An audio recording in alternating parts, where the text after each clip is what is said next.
Hello दोस्तों, इस video में हम लोग शुरू करने जा रहे हैं स्टैंडर्ड 10th का चैप्टर नंबर 1 जो कि है रियल नंबर्स। नहीं, सिर्फ और सिर्फ हम लोग चैप्टर शुरू करने नहीं जा रहे बल्कि हम लोग यहाँ पे शुरू करने जा रहे हैं 10th स्टैंडर्ड की एक ऑसम जर्नी को भी।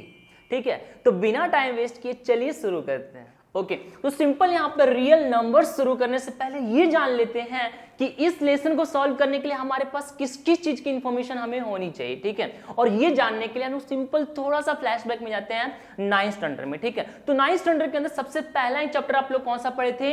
इरेशनल नंबर्स का। ठीक है, और उससे पहले आप लोग 1st स्टैंडर्ड से लेकर 9th स्टैंडर्ड तक में आप लोग ऑलमोस्ट सारे के सारे नंबर्स के बारे में पढ़ चुके हैं, जिसके अंदर सबसे पहले क्या था आपका नेचुरल नंबर, उसके बाद फिर क्या whole number, integers, prime number, composite number, उसके बाद फिर यहाँ पे रेशनल नंबर, इरेशनल नंबर्स। ये सब के सब आप लोगों ने अभी तक पढ़ लिया है ना। और आप लोग को ऐसा लग रहा हो कि हम लोग ऑलमोस्ट सारे नंबर के बारे में जान चुके हैं, बट आप लोग गलत हो।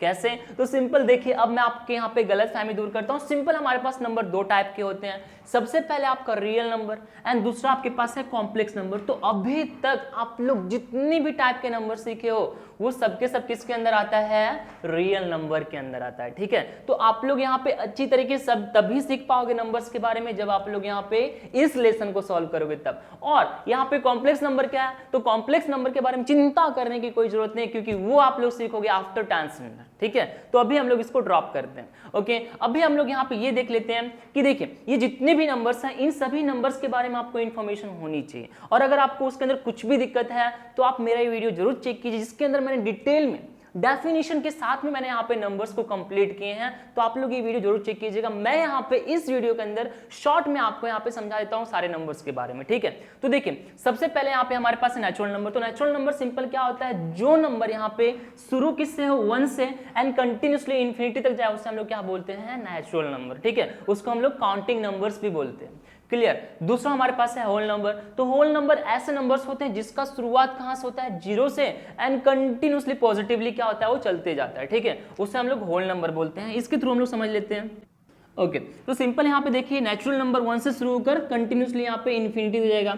उसके बाद फिर यहाँ पे होल नंबर, सिंपल एक नंबर यहाँ पे बढ़ जाता है जो कि आपका 0, उससे हम लोग क्या बोलते हैं? Whole number. और ये 0 से शुरू होकर यहाँ पे अनलिमिटेड कितना भी नंबर हो सकता है। उसके बाद यहाँ पे क्या है? इंटीजर्स। तो इंटीजर्स में देखो यहाँ पे क्या होता है? पॉजिटिव के सारे नंबर्स तो आते ही हैं, नेगेटिव के भी सारे नंबर्स आ जाते हैं। फॉर एग्जाम्पल यहाँ पे -1, -2, -3 एंड इधर पे भी इन्फिनिटी। तो यहाँ पे माइनस इन्फिनिटी से लेकर प्लस इन्फिनिटी और यहाँ पे 0 भी, उसे हम लोग क्या बोलते हैं?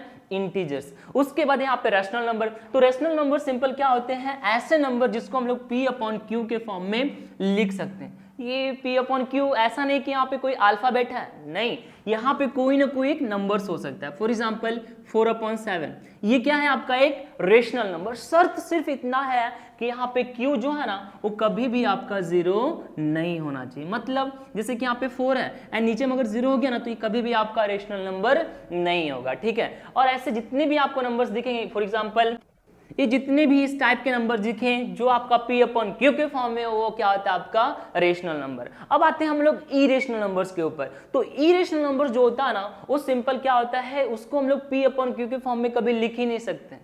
एग्जाम्पल के तौर पे हम लोग यहाँ पे लेते हैं, जैसे कि मान लीजिए यहाँ पे हमारे पास है √3। तो √3 को आप लोग यहाँ पे P/Q के फॉर्म में कभी लिख ही नहीं सकते। कैसे? तो सिंपल देखिए, अगर आप लोग यहाँ पे इसको डिवीजन, लॉन्ग डिवीजन मेथड करके अगर आप लोग यहाँ पे इसका आंसर निकालेंगे ना तो ये देखिए ये कंटिन्यूसली इसका आंसर फ्लो होते रहेगा, जाते रहेगा, कभी भी आपका खत्म ही नहीं होगा।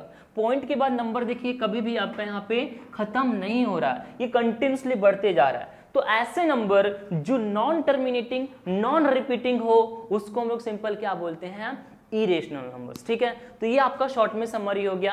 अब हम लोग यहाँ पे फाइनली शुरू करते हैं रियल नंबर्स और इसको देखते हैं कि इसके अंदर हमें क्या करना है। ठीक है, ओके, सो आपका नेक्स्ट कॉन्सेप्ट जो है वो सिंपल क्या आपके पास? थ्योरम 1.1 जो कि आपके पास फंडामेंटल थ्योरम ऑफ अर्थमेटिक, और ये भी आपको आना बहुत ज्यादा जरूरी है। तो सिंपल यहाँ पे फंडामेंटल थ्योरम ऑफ अर्थमेटिक बोलता क्या, उसको हम लोग यहाँ पे डेफिनेशन के थ्रू पहले समझते हैं, और ये आपके टेक्स्ट बुक में भी देकर रखा है। ठीक है, बोला गया है कि हर एक कंपोजिट नंबर जो होगा ना उसको हम लोग यहाँ पे एक्सप्रेस मतलब कैसे बता सकते हैं, कैसे लिख सकते हैं? तो प्रोडक्ट ऑफ प्राइम्स के फॉर्म में हम लोग उसको शो करते हैं। ठीक है, तो यहाँ पे इसको समझने के लिए सबसे पहले आपको ये आना चाहिए कि कंपोजिट नंबर होता क्या है। तो कंपोजिट नंबर मतलब ऐसे नंबर जिसका यहाँ पे फैक्टर 2 या 2 से ज्यादा हो, उसे हम लोग क्या बोलते हैं, कंपोजिट नंबर। आइए हम लोग यहाँ पे वापस एक एग्जांपल के थ्रू इसको समझते हैं। मान लीजिए ये क्या है आपके पास 100। अब 100 को अगर आप लोग यहाँ पे फैक्टर निकालोगे तो क्या क्या आएगा, तो हम लोग 2 से सबसे पहले यहाँ पे करेंगे तो कितना आ गया हमारा 50। तो अगर आप लोग यहाँ पे चेक करेंगे तो 100 एक कंपोजिट नंबर है। क्यों? क्योंकि देखिए इसके टोटल कितने फैक्टर है, ये 4 एंड 1 भी तो एक फैक्टर है ना, तो सिंपल यहाँ पे इसके 5 फैक्टर्स है। तो ऐसा नंबर जिसका 2 या 2 से ज्यादा फैक्टर उसको हम लोग क्या बोलते हैं, कंपोजिट नंबर। तो यहाँ पे इसने क्या बोला है, कंपोजिट नंबर रहता है वो क्या होता है, प्रोडक्ट ऑफ प्राइम, मतलब प्राइम नंबर के मल्टीप्लीकेशन से क्या बनता है, कंपोजिट नंबर बनता है। तो सही तो बोला है।